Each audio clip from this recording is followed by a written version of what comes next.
आज का जो हमारा न्यूक्लियर रेडिएशन डिटेक्टर्स का 8th लेक्चर है। उसमें हमने अभी प्रीवियसली आयनाइजेशन चैम्बर और प्रोपोर्शनल काउंटर्स के बारे में किया था और फंडामेंटल से रिलेटेड। प्रोपोर्शनल काउंटर का ही एक एक्सटेंशन है जो मल्टी वायर प्रोपोर्शनल काउंटर कहता है, उसको हम आज करेंगे। जो प्रोपोर्शनल काउंटर है उसके अंदर हमने देखा था कि एक सिलेंड्रिकल अगर ज्योमेट्री है तो उसमें जो भी आयनाइजेशन इलेक्ट्रिक फील्ड इतनी हाई हो जाती है कि उसमें एक अवलांक मल्टीप्लिकेशन शुरू होता है और उसकी वजह से मल्टीपल पल्सिंग होती है। तो इस ज्योमेट्री में लेकिन एक समस्या आती है और समस्या वो ये है कि इसका जो स्पेशल रेजोल्यूशन है वो लिमिटेड होता है। स्पेशल रेजोल्यूशन होता है कि कितने डिस्टेंस को मिनिमम नेक्स्ट कोलिजन होने के पहले वो उसको डिस्टिंग्विश कर सकता है जो भी आयनाइजिंग पार्टिकल है और उसके बाद जो सब्सिक्वेंट जो कोलिजन्स होते हैं। तो ये जो इसका ज्योमेट्री है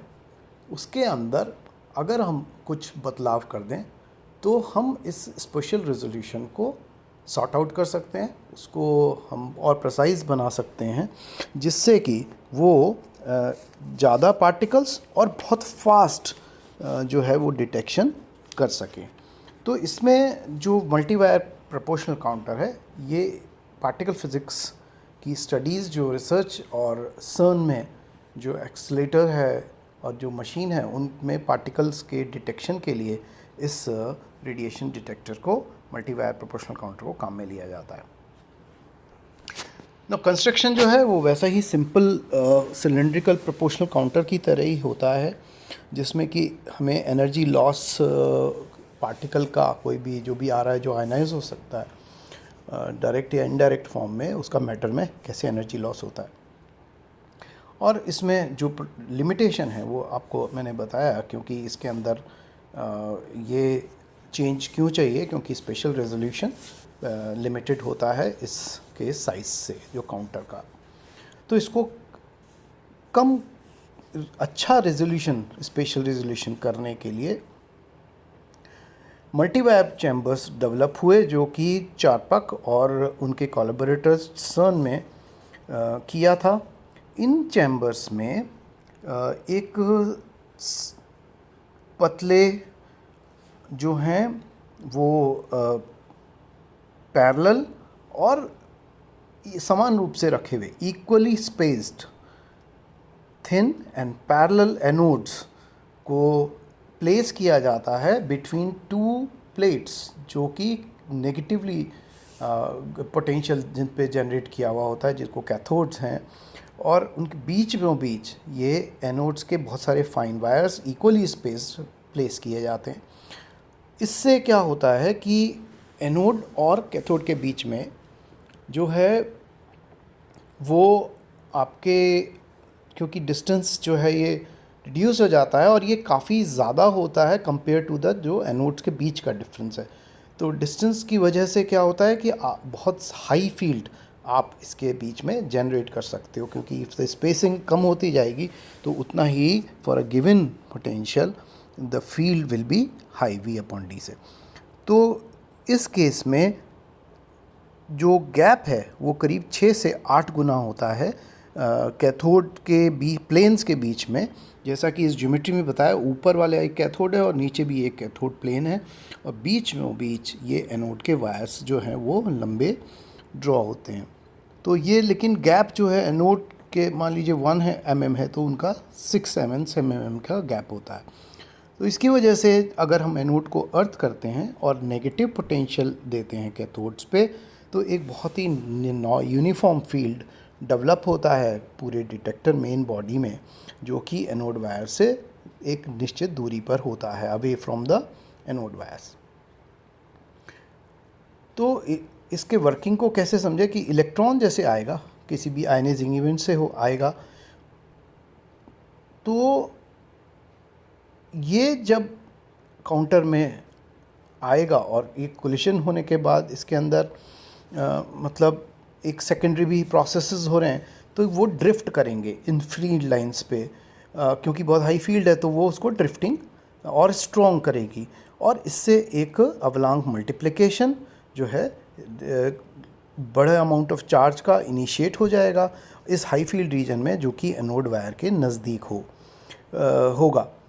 जो इसके बाद में पॉजिटिव आयन का मोशन होगा वो स्पेस चार्ज में वो एक नेगेटिव पल्स की फॉर्मेशन करेगा, और जो पॉजिटिव सिग्नल प्रोड्यूस होगा बाकी इलेक्ट्रोड्स पे वो नेगेटिव सिग्नल को कंपेंसेट करेगा, जो कि कैपेसिटिव उसकी कपलिंग के द्वारा पैदा हुआ है ना। ये कैपेसिटिव कपलिंग कहाँ से आती है? जब भी आपको पता है दो पैरेलल प्लेट्स हों और उनके बीच में अगर कोई मीडियम है, जैसे यहाँ पे गैसेस होती हैं, तो वो एक कैपेसिटिव कपलिंग की तरह इस केस में, क्योंकि एनोड्स बहुत सारी हैं तो they can work as a capacitive coupling. तो इससे जो भी जनरेट होंगी नेगेटिव सिग्नल्स वो उस पॉजिटिव जो सिग्नल्स प्रोड्यूस होंगे बाकी इलेक्ट्रोड पे उनसे कंपेंसेट होंगे, और हर एनोड, या इसको हम कहते हैं सेंस वायर्स भी कहते हैं, तो हर सेंस वायर जो है वो एक इंडिपेंडेंट काउंटर की तरह वर्क करता है, और इसलिए ये पूरा का पूरा चैम्बर लगातार सेंसिटिव बना रहता है और तैयार रहता है पल्सेस को काउंट करने के लिए। तो एक जो ड्रॉबैक उनमें भी होता था कि उसमें टाइम का लैग होता था, तो यहाँ पे उसको बहुत हद तक इम्प्रूव किया जा सकता है। तो जितने भी ट्रैक सेंसिटिव जो चैम्बर्स हैं आजकल डिटेक्टर्स, वो इन मल्टीवायर प्रोपोर्शनल स्ट्रक्चर्स को काम में लेते हैं, जो कि ऑपरेशनल मोड में काम करते हैं, और ये हाई प्रिसीजन से और मल्टीमीटर चैम्बर्स जिसके अंदर कि आप अप टू 10 लाख ट्रैक्स पर सेकंड कर सकते हैं, और रेजोल्यूशन को भी आप इसको बढ़ा के 50 माइक्रोन या माइक्रोमीटर तक कर सकते हैं अगर हम कैथोड प्लेन से पल्सेस को उठा लें तो। इनके जो डिसेंडेंट्स हैं, मींस इनसे ही और डिटेक्टर्स जो फॉर्म होते हैं, उनके अंदर दो डिटेक्टर हैं जिनके कि मैं इसमें अभी नोट में नहीं है, लेकिन मैं आपको इसका जनरल फॉर्म बताता हूँ। ये डिसेंडेंट्स हैं इसके दो, जिसको कि हम ड्रिफ्ट चैम्बर कहते हैं और एक टाइम प्रोजेक्शन चैम्बर। नाउ ये जो दो ड्रिफ्ट और टाइम प्रोजेक्शन चैम्बर्स हैं, इसके अंदर ड्रिफ्ट चैम्बर में क्या करते हैं कि जो प्राइमरी आयनाइजेशन कॉलम में जो पोजीशन है, जब चार्ज पार्टिकल पास होता है वहाँ से, उसके अंदर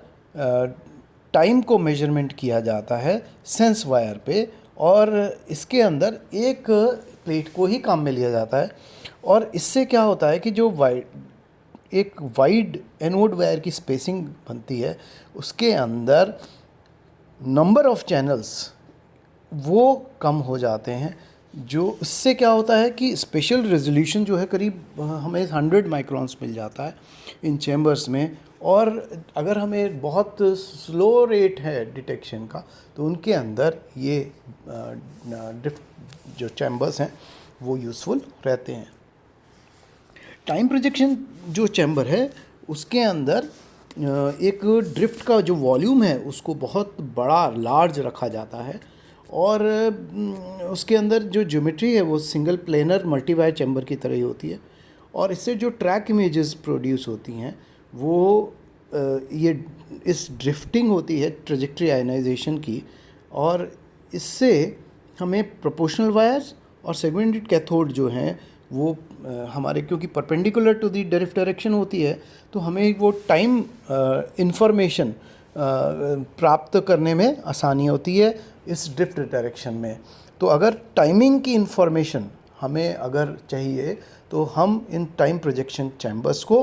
काम में ले सकते हैं, और ड्रिफ्ट चैम्बर के लिए भी टाइम के मेजरमेंट्स हम किसी पार्टिकल के लिए कितना टाइम लगा उसके प्राइमरी आयनाइजेशन और बाकी डिटेक्शन में,